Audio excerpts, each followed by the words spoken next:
Hello, नमस्कार। कोविड-19 के इस मुश्किल घड़ी में बच्चों, हम सभी लोग अपने घरों में रहकर कार्य करने के लिए थोड़ा मजबूर हैं।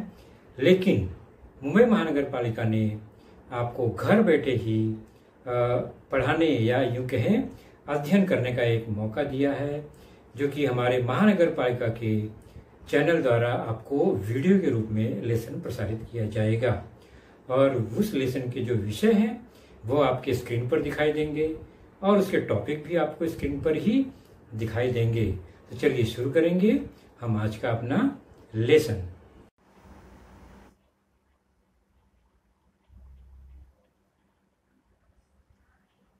कक्षा सातवीं कक्षा में हमारा आज का विषय वह है सामान्य विज्ञान। सामान्य विज्ञान विषय के अंतर्गत हमारा आज का जो लेसन है वह है आपके पाठ्य पुस्तक में lesson number 18 sound, production of sound, अर्थात ध्वनि की निर्मिति। और मैं हूं आपका वर्चुअल मार्गदर्शक Ajay Kumar Maurya, MCGM virtual classroom Dadar से।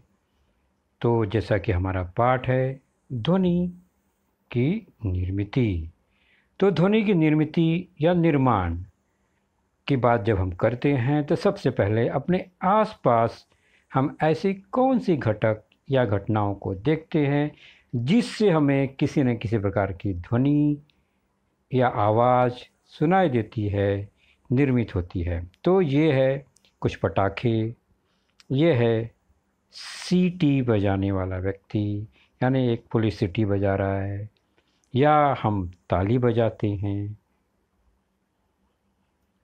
कुछ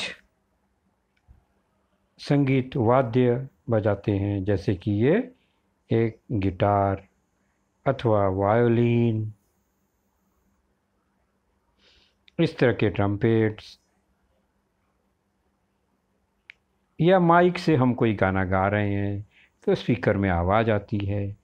तो ये सब जो आप देख रहे हैं इसमें, इन क्रियाओं में कहीं न कहीं ध्वनि का निर्माण होता है। और कुछ ध्वनि हमें इसमें पसंद आती हैं, कुछ नापसंद आती है, कुछ सुरीला लगता है, कुछ कर्कश भी लग सकता है, कुछ अच्छा लगता है, कुछ हमें खराब या बुरा भी लगता है कुछ ध्वनि सुनने में।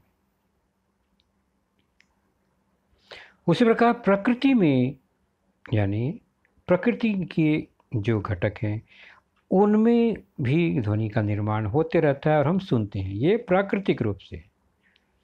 इसके पहले हमने जो देखा वो मानव निर्मित ध्वनियाँ थी, यानी आवश्यकता पड़ने पर वह ध्वनि निर्मित होती है। लेकिन यहाँ पर ये प्राकृतिक रूप से ध्वनि का निर्माण हमारे प्रकृति में होते रहता है। कौन कौन सा है तो आप देख रहे हैं, एक मुर्गा बाग दे रहा है, पक्षी गीत गा रहे हैं, बरसात हो रही है। ये सब घटनाओं में कहीं न कहीं ध्वनि या कोई आवाज़ आती है। मज़े की बात यह है कि ये जो ध्वनियाँ हैं प्रकृति में हमें पसंद ही आती है, यानी उससे हमें तकलीफ़ कम होती है या उसका शोर कम महसूस होता है।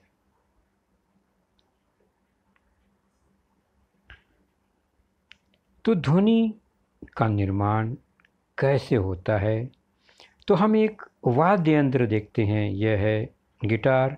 गिटार में एक खोखला डब्बा और उसके ऊपर एक कुछ तार लगे होते हैं। मान लीजिए ये तार है और उस तार में जब कंपन होती है तो हमें आवाज़ या ध्वनि सुनाई देती है। अब तार को कसने के लिए, या टाइट है, ढीला है, उसके अनुसार अलग अलग प्रकार की ध्वनियाँ उत्पन्न होती है। तो ध्वनि का निर्माण करने वाले साधनों को हम क्या कहते हैं?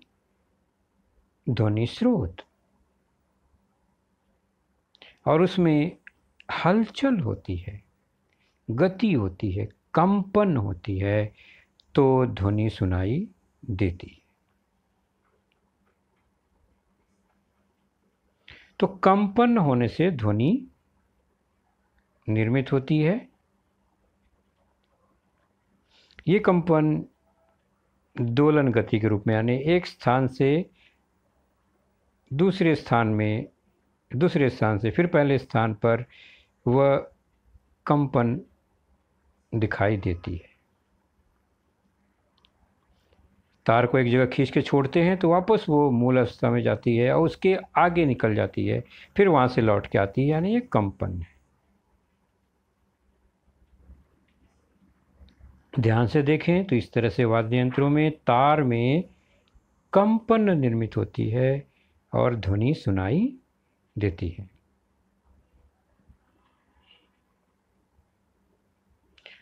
तार की स्थिति, तार में तनाव, उसके अनुसार उसमें अलग अलग ध्वनियाँ सुनाई देती हैं। जितनी गति तीव्र होगी कंपन उतना तेज होगा। तो दोलन मतलब क्या? दोलन मतलब कोई वस्तु झूले की तरह एक स्थान से शुरू होकर कुछ दूर जाती है, फिर उस स्थान पर आती है, फिर दूसरी दिशा में जाती है। तो इस तरह उसी स्थान पर आने जाने होने वाली हलचल को कंपन कहते हैं। और वस्तु में कंपन होने पर ही ध्वनि का निर्माण होता है। जब तक कंपन न हो ध्वनि निर्मित नहीं होगी।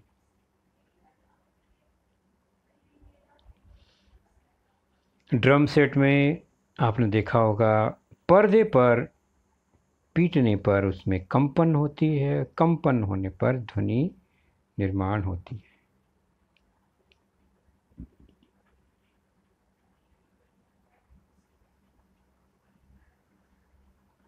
तो कंपन होने पर ही ध्वनि होती है। कंपन को अगर रोक दें, हम हाथों से पकड़ लें उसको, जो कंपन वाला पर्दा है, तो ध्वनि रुक जाएगी। आप यह प्रयोग करके देख सकते हैं। बॉक्स में या किसी बर्तन पर रबर बैंड लगाकर हम उसे हाथों से उसमें कंपन उत्पन्न करें तो देखेंगे उसमें हमें कोई ना कोई आवाज़ सुनाई देती है, और कंपन को रोक देंगे तो ध्वनि रुक जाएगी।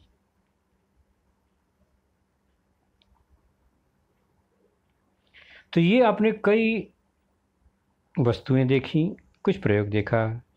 अब हम कुछ घटना देखते हैं। क्या आपने कभी ऐसा किया है?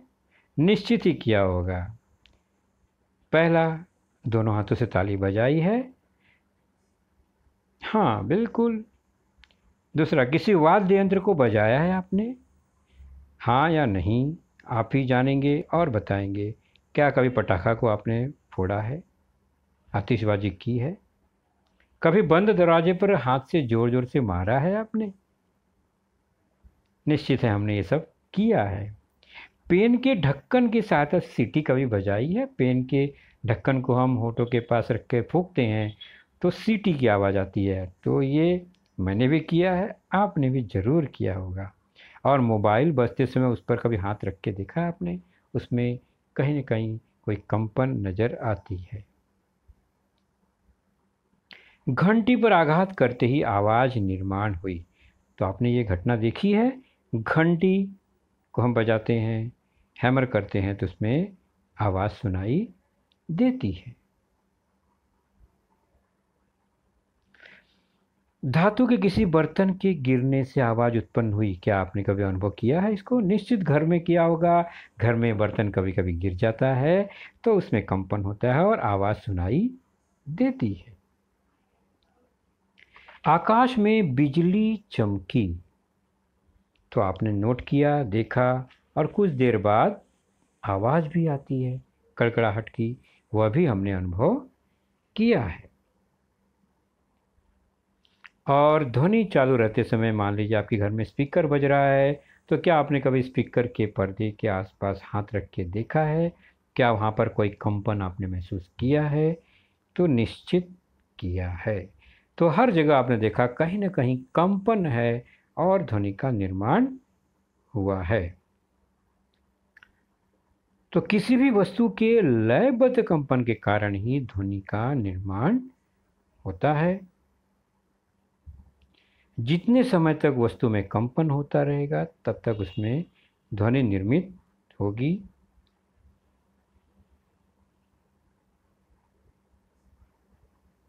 और कंपन को या वस्तु को हाथ लगाएंगे, पकड़ेंगे, तो कंपन रुक जाता है, ध्वनि भी रुक जाती है।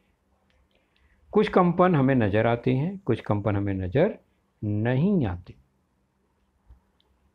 तो कंपन की संख्या पर निर्भर करता है कि हमें ध्वनि सुनाई देगी अथवा नहीं देगी, या मनुष्य का कान उसे सुन सकता है अथवा नहीं सुन सकता है।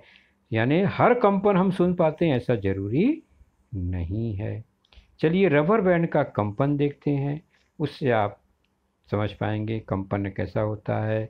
और फिर दोलन का उदाहरण लेंगे, किसी लोलक का, तो उसमें कंपन कैसे होती है। ये बर्तन है, बर्तन पे हमने रबर बैंड लगाया और उसको खींचा अगर हमने, तो हम देखेंगे कि उसमें कंपन होती है।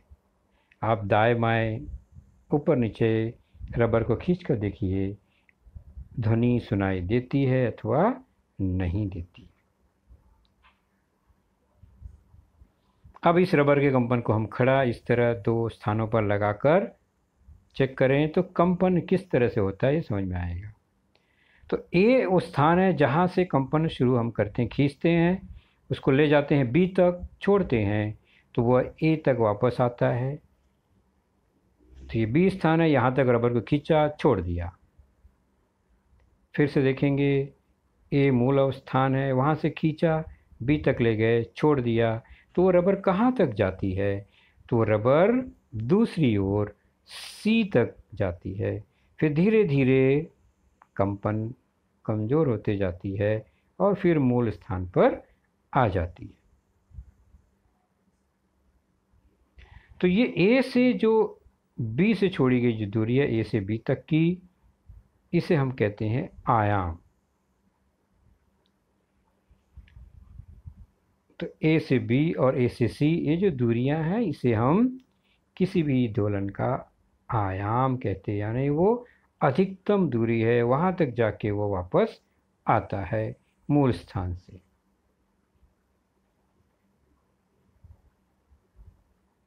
तो ए के दोनों ओर आयाम समान दूरी के हैं, ए से बी हो या ए से सी हो, इस दूरी को आयाम कहते हैं। कंपन का आयाम। अब हम चलते हैं किसी दोलक, और यहाँ पर यह सिंपल दोलक है जिसे हम लोलक कहेंगे।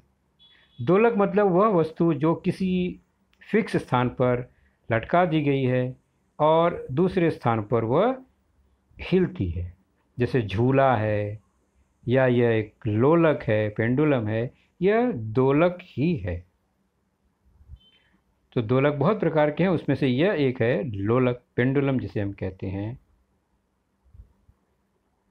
तो ध्वनि का निर्माण करने वाले कंपन का अध्ययन हम एक सरल दोलक की सहायता से करेंगे, और यह है लोलक पेंडुलम।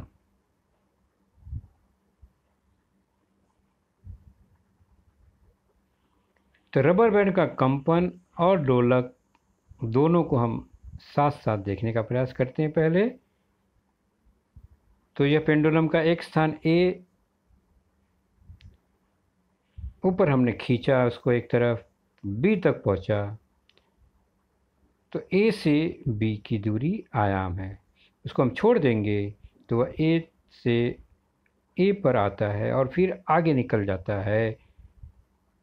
तीसरा बिंदु सी मिला हमें, तो ए से सी भी आयाम ही होगा, जितना ए से बी उतना ही ए से सी।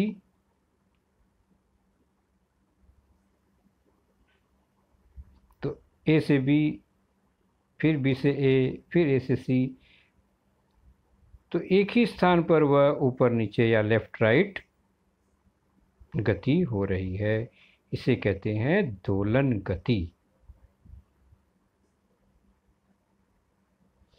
और कंपन में भी हमने देखा मूल स्थान ए, ए से बी और बी से छोड़ दिया तो वो सी तक जाके वापस आती है। तो ये रबर बैंड का कंपन, यह दोलन जिसे हम कहते हैं, ये लोलक है, समान पेंडुलम है वस्तु का नाम।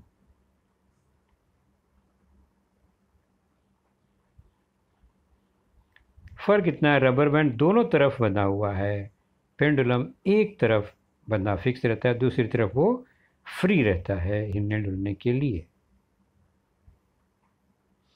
कुछ इस तरह से हम देखें तो दोनों का आयाम हमें दिखाई देगा, रबर का भी, पेंडुलम का भी।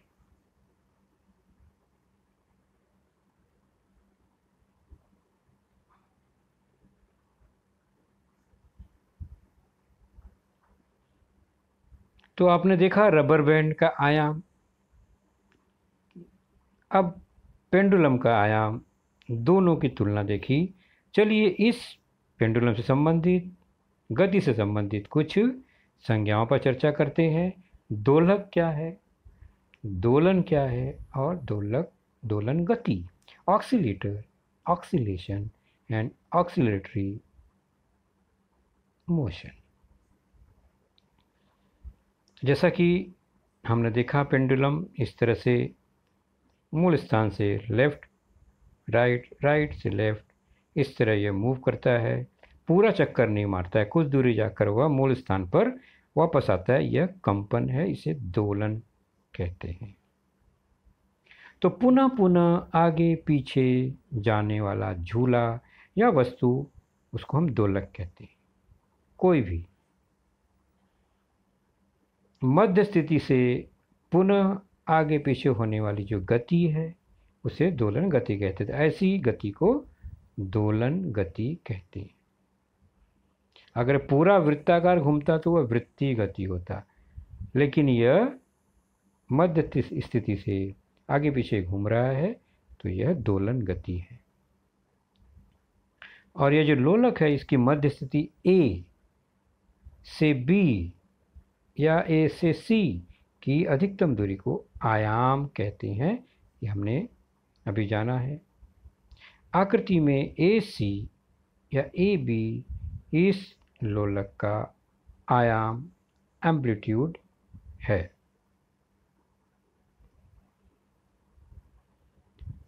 उसी प्रकार जहाँ पर यह लोलक बंधा हुआ है, फिक्स है, मान लीजिए वह बिंदु ओ है, तो ओ से सी या ओ से ए या ओ से बी, ये जो दूरी है दोलक की लंबाई है। पूरा अगर ये घूमे तो यह त्रिज्या के बराबर हो जाएगी उस। तो दोलक की लंबाई, दोलक का आयाम और दोलन। तो ओ ए, ओ बी, ओ सी दोलक की लंबाई है। तो हमने देखा किस तरह से यह पेंडुलम दोलन गति निर्मित करता है। अब चलते हैं एक दोलन। दोलन किसे कहेंगे? ऑक्सीलेशन। तो पूरा एक चक्कर लगाने में, यानी कहाँ से कहाँ तक, तो बी से शुरू करके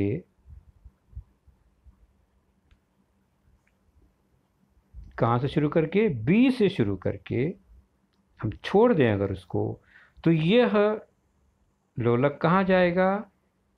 ए से होते हुए सी तक जाएगा, फिर सी से वापस बी, तो बी से सी, सी से बी, बी से सी, सी से बी जाएगा। तो बी से ए से सी और सी से फिर ए से फिर बी, ये जो पूरा चक्कर है इसे कहते हैं एक दोलन। तो बी ए सी ए फिर बी, यानी बी से ए से सी, सी से ए से बी, ये जो चक्कर है इसको एक दोलन कहते हैं। तो दोलन मतलब एक चक्कर।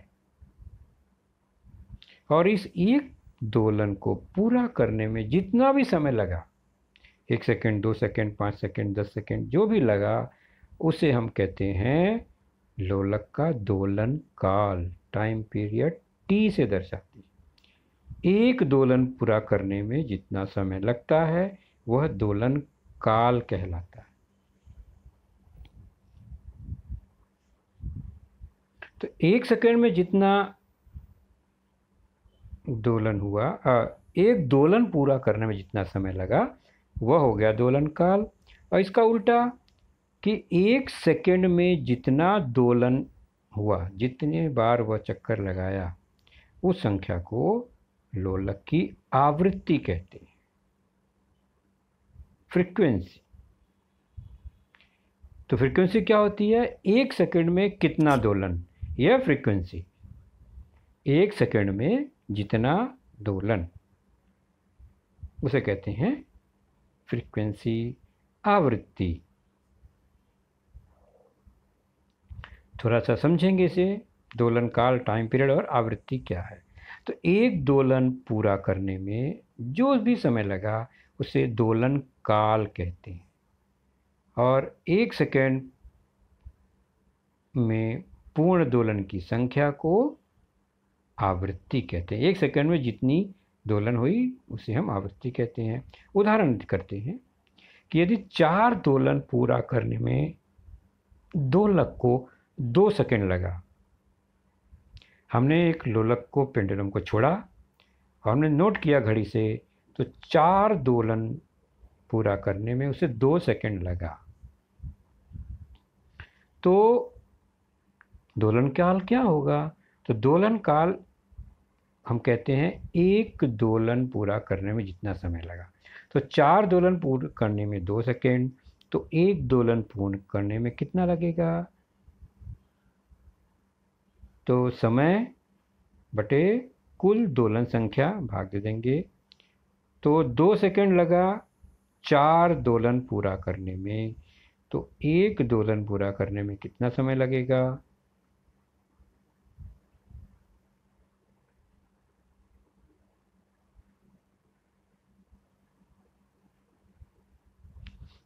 एक सेकंड में कितना दोलन? 2 दोलन। तो आधा सेकंड लगेगा एक दोलन पूरा करने में।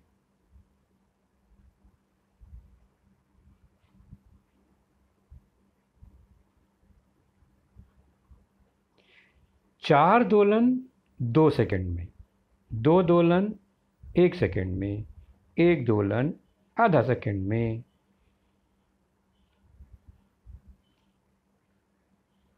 तो आधा सेकंड जो है यह दोलन काल हुआ।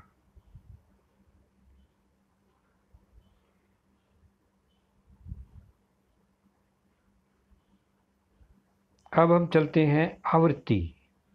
तो 1 सेकंड में कितना दोलन होगा? वह दोलन आवृत्ति होगी।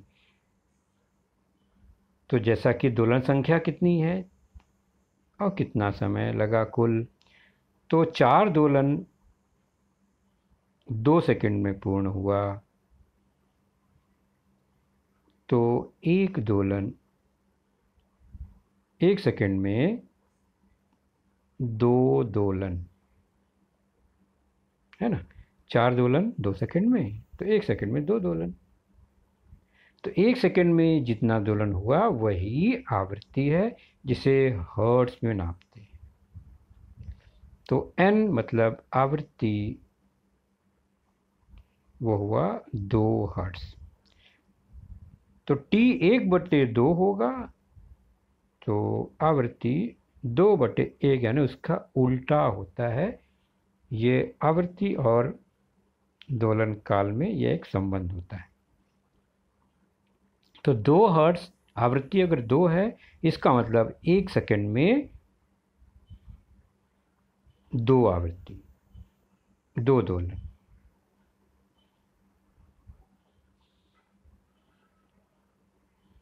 तो टाइम पीरियड, काल कैसे निकाला हमने? समय, कुल समय बटे दोलन संख्या। और आवृत्ति कैसे निकाली? दोलन संख्या बटे कुल समय। दोनों एक दूसरे के उल्टे हैं, यानी n जो है वो 1/t के बराबर है। तो हमें आवृत्ति निकालनी है, तो 1/दोलन काल लिख देंगे, तो आवृत्ति हो जाएगी।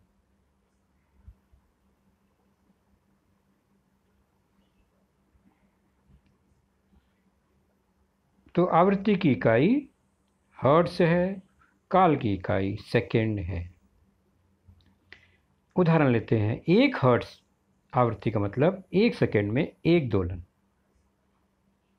50 हर्ट्ज आवृत्ति का मतलब 1 सेकेंड में 50 दोलन। 100 हर्ट्ज मतलब 1 सेकेंड में 100 दोलन। और 20,000 हर्ट्ज का मतलब हुआ 1 सेकेंड में 20,000 बार दोलन, यानी इतना कंपन उसमें है। तो ये अर्थ होता है।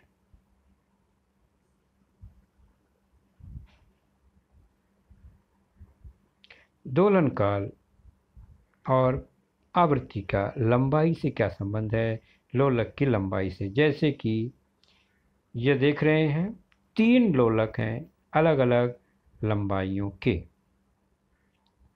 ध्यान से देखो तो जो छोटी लंबाई वाला नीला है वह बहुत जल्दी जल्दी हिल रहा है, यानी उसका दोलन काल बहुत कम है। जो मीडियम है उसका दोलन काल उससे ज़्यादा है, और जो सबसे लंबा वाला है उसका दोलन काल कम है। इसका मतलब कि इनकी आवृत्ति कम अधिक हो रही है लंबाई के कारण। तो भिन्न लंबाइयों वाले लोलक का दोलन काल भिन्न भिन्न होता है। अब हम देखते हैं ऐसे दोलक को जिनकी लंबाइयाँ समान हैं। अब उनके आयाम को कम अधिक करते हैं, यानी एक को थोड़ा दूर ले जाके छोड़ा, एक को थोड़ा नज़दीक से हिला दिया, एक को थोड़ा बीच में ले जाके छोड़ा। तो हम देखते हैं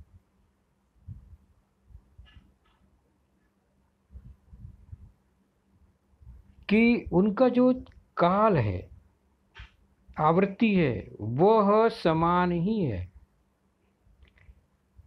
जिसको दूर से छोड़ा उसको एक दोलन पूरा करने में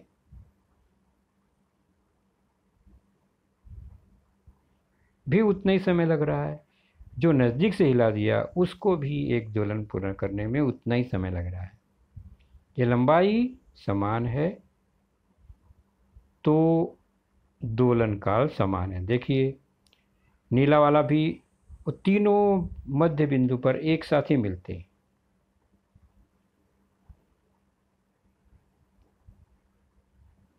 तो आयाम कम अधिक होने पर दोलन काल T और आवृत्ति स्थिर ही रहती है अगर लंबाई समान हो तो।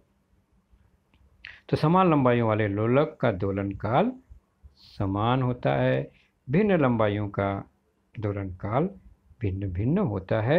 यानी जो आवृत्ति या दोलन काल है यह लोलक की लंबाई पर निर्भर है, ये ध्यान रखेंगे।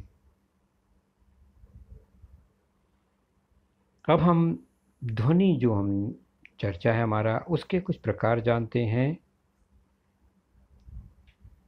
तो ध्वनि का प्रकार का मतलब हम ध्वनि जो हमारे कानों में सुनाई देती है, सुनने के हिसाब से ध्वनि के प्रकार हैं। तो सबसे पहले ध्वनि हम सुन कैसे पाते हैं? तो ध्वनि कंपन के कारण ध्वनि उत्पन्न होती है, और वह कंपन हमारे कानों के पर्दों पर महसूस होगी तो हमें सुनाई देगी। और वो कानों के पर्दे पर कैसे आएगी? तो किसी ध्वनि स्रोत में जब कंपन होती है तो कंपन के आसपास की जो हवा है उसमें जो कण है वह भी उसमें भी कंपन उत्पन्न होती है, क्योंकि वह ध्वनि से सटा हुआ है पर्दे से। वहाँ पर्दे के पास कंपन हुई तो उसके अणु हिलने लगे, कंपन हुई, और इस तरह अपने पड़ोसी अणुओं में कंपन पैदा करता है, और इस तरह कंपन धीरे धीरे लहर की तरह आगे आगे बढ़ती जाती है।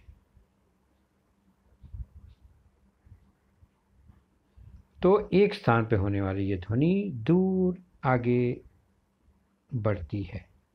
तो ध्वनि स्रोत में कंपन होने पर उसके संपर्क में रहने वाली हवा में भी कंपन की लहर उत्पन्न होती है।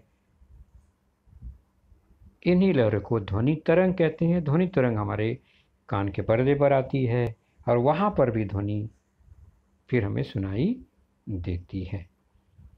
तो माध्यम होने पर ही हम ध्वनि सुन सकते हैं। किसी न किसी माध्यम से वह तरंगे हम तक पहुंचती है। अगर बीच में हवा ही ना हो, कोई आसपास हवा ना हो, निर्वात हो, तो ध्वनि की तरंगे आएंगी ही नहीं, क्योंकि कोई अणु बीच में नहीं है।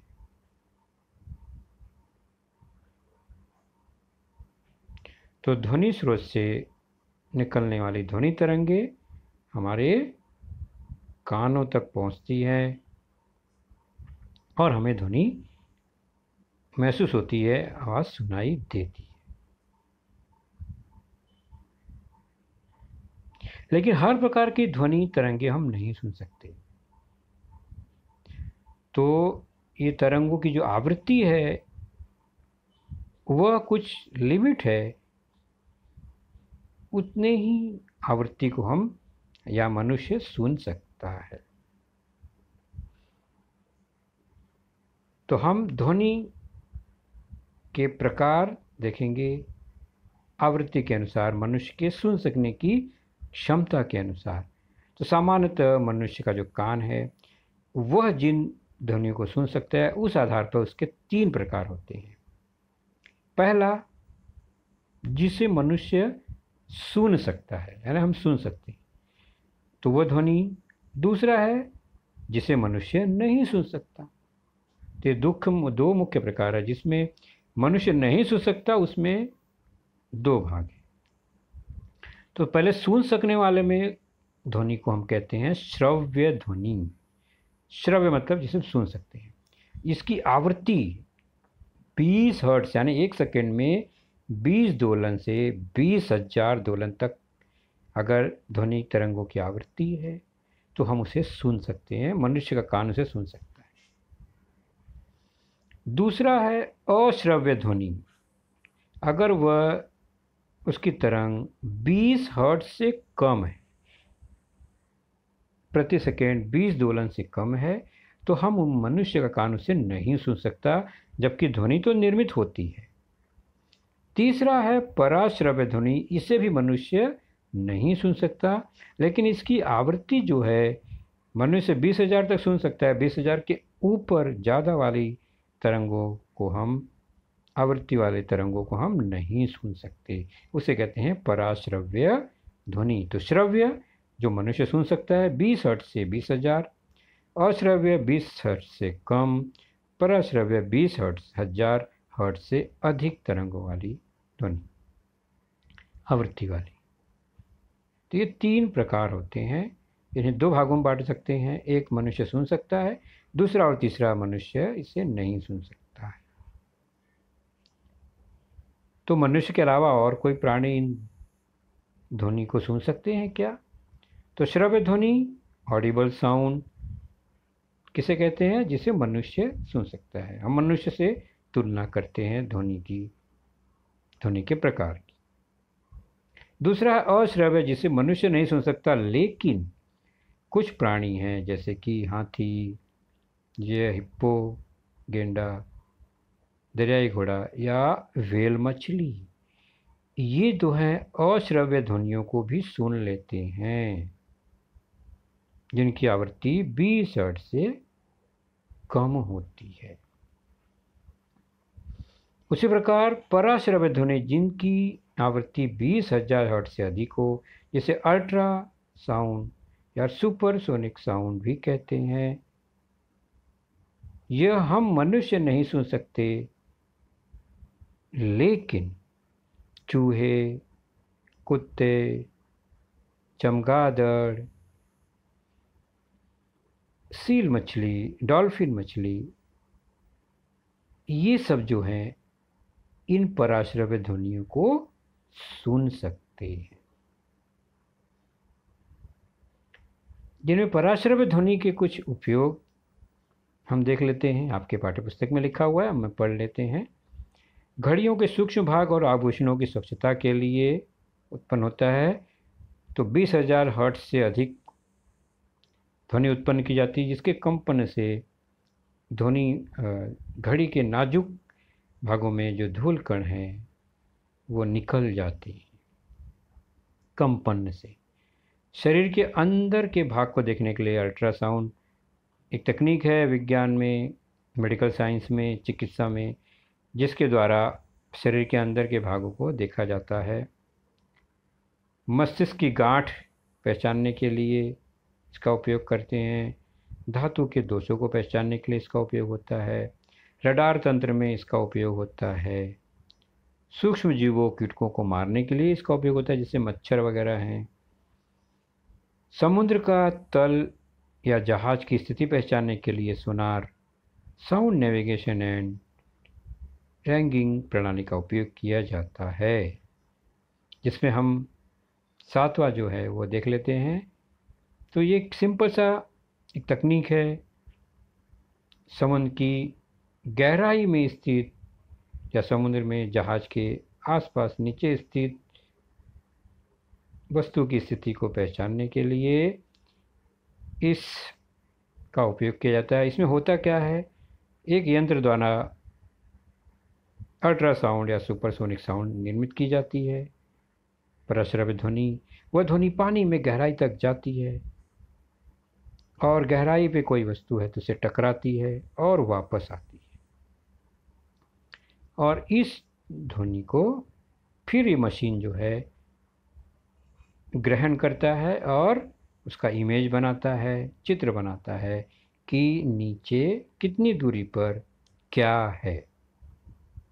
तो इस तरह से ध्वनि आती है, टकराती है और वापस जहाज में आती है, और जहाज के अंदर स्थित जो कंप्यूटर है, मशीन है, वह इसका निष्कर्ष निकालती है।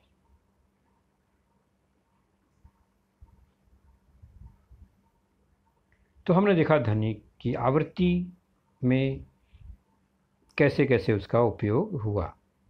अब चलते हैं ध्वनि की प्रबलता, साउंड लेवल। ध्वनि की प्रबलता का संबंध क्या है? तो ध्वनि के कंपन के आधार पर ध्वनि की तीव्रता का मापन करते हैं। ध्वनि कितनी तीव्र है, तीखी है, तेज है, या उसके कंपन पर आधारित है।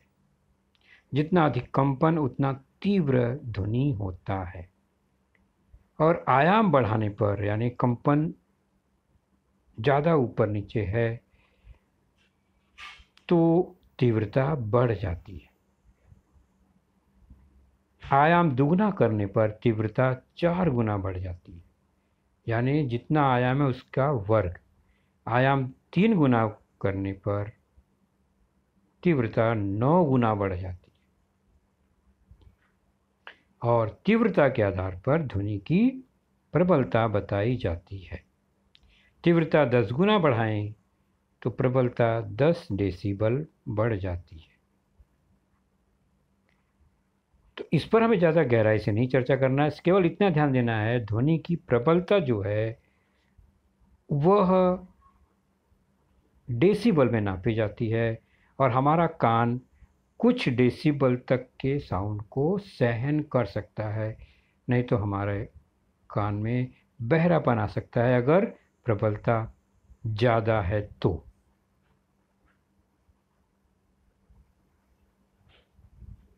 जैसे सुनाई देने की शुरुआत 0 डेसिबल, प्रबलता अगर 0 है तो हमारा कान उसे सुन सकता है। दूसरा है, हम जो सांस लेते हैं वह उसकी आवाज़ 10 डेसिबल है और हम उसे हल्का हल्का सुन पाते हैं।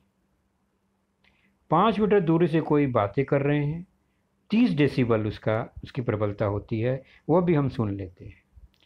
2 व्यक्ति हमारे पास बैठे हैं और सामान्य रूप से बात कर रहे हैं तो वह 60 डेसिबल का उसका आवाज़ है, उसकी प्रबलता, और हम सुन लेते हैं। शोर शराबा है, ट्रैफिक जाम है, 70 डेसिबल का शोर होता है, कई गाड़ियां एक साथ आवाज़ करती हैं, 70 डेसिबल उसकी प्रबलता होती है और हमें तकलीफ़ महसूस होने लगती है। कारखानों में चलने वाले मशीनों की जो आवाज़ होती है 80 डेसिबल तक होती है, वह भी बहुत देर तक हम सुन नहीं पाते। जेट इंजन, रॉकेट इंजन, जो इंजन है बहुत तेज शोर करता है, प्रबलता तेज होती है 130 डेसिबल, हम उसे बर्दाश्त नहीं कर सकते, हमें बहरापन आ सकता है अगर हम वो आवाज़ सुने तो। तो शोर होने की जो आवाज़ है यानी हमें तकलीफ़ देना, प्रदूषण शुरू होना, वो 120 डेसिबल से शुरू होता है और उससे जैसे जैसे आगे बढ़े हमें शोर महसूस होने लगता है, प्रदूषण महसूस होता है। अब इन ध्वनि से संबंधित जो सामान्य जानकारी हमने ली, उन्हीं पर आधारित कुछ स्वाध्याय हैं। रिक्त स्थान हमें भरना है। देखते हैं, कोशिश करते हैं हम कितना कर पाते हैं। किसी भी वस्तु के लयबद्ध ध्वनि का निर्माण करते हैं। लयबद्ध क्या? दूसरा है, ध्वनि की आवृत्ति में नापी जाती है। किस इकाई में मापी जाती है? आवृत्ति को। दूसरा, ध्वनि की कम होने पर आवाज़ भी कम होती है। ध्वनि में क्या कम होने पर आवाज़ कम होती है? और ई है, ध्वनि के माध्यम की आवश्यकता होती है। किसके लिए माध्यम की आवश्यकता होती है? तो संचरण, कंपन, हर्ट्ज, आवृत्ति, इन्हीं 4 शब्दों को इन 4 रिक्त स्थानों में भरना है। पहला, किसी भी वस्तु के लयबद्ध कंपन ध्वनि का निर्माण करती हैं। बिल्कुल सही। ध्वनि की आवृत्ति को किस में नापते हैं? हर्ट्ज में, 1/T। तीसरा है, ध्वनि की आवृत्ति कम होने पर उसकी आवाज़ भी कम होती है। और ध्वनि के संचरण के लिए, एक स्थान से दूसरे स्थान पर जाने के लिए माध्यम की आवश्यकता होती है। अगला स्वाध्याय है हमारा, जोड़ियां बनाओ। 2 समूह हैं और ब उसमें कुछ घटक लिखे गए हैं। ब में कुछ उससे संबंधित घटक हैं। हमें सही जोड़ियां बनानी हैं। पहला, बांसुरी। बांसुरी में हवा का कंपन होता है ना, हम फूंकते हैं। तो सही जोड़ी क्या हुई? हवा में कंपन। आवृत्ति क्या होती है? आवृत्ति हर्ट्ज में मापते हैं, यहाँ पर सही जोड़ी। ध्वनि की प्रबलता, साउंड लेवल किस में मापते हैं? डेसिबल, डीबी में। पराश्रव्य ध्वनि मतलब वह ध्वनि जिसकी आवृत्ति 20,000 हर्ट्ज से अधिक हो। और अश्रव्य ध्वनि जिसकी 20 हर्ट्ज से भी कम हो। तो ये रहा सही जोड़ियां।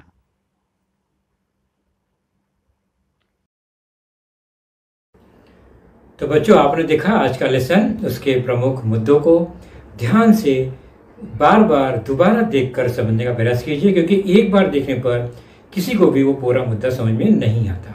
तो जैसे ही हम 2 बार 3 बार देखेंगे तो हमें वह समझ में आने लगेगा। और इसके आगे की जानकारी जो होगी बच्चों, वह निश्चित ही हमारे अगले वीडियो में होगी। तो उस वीडियो को देखने के लिए, उसकी सूचना प्राप्त करने के लिए जो नीचे सब्सक्राइब का बटन होता है उसे ज़रूर प्रेस कीजिए और नोटिफिकेशन ऑन रखिए, ताकि जैसे ही हमारा लेसन चैनल पर डाला जाएगा आपको वह तुरंत प्राप्त होगा। तो अपना ख्याल रखिए, सुरक्षित रहिए। Thank you.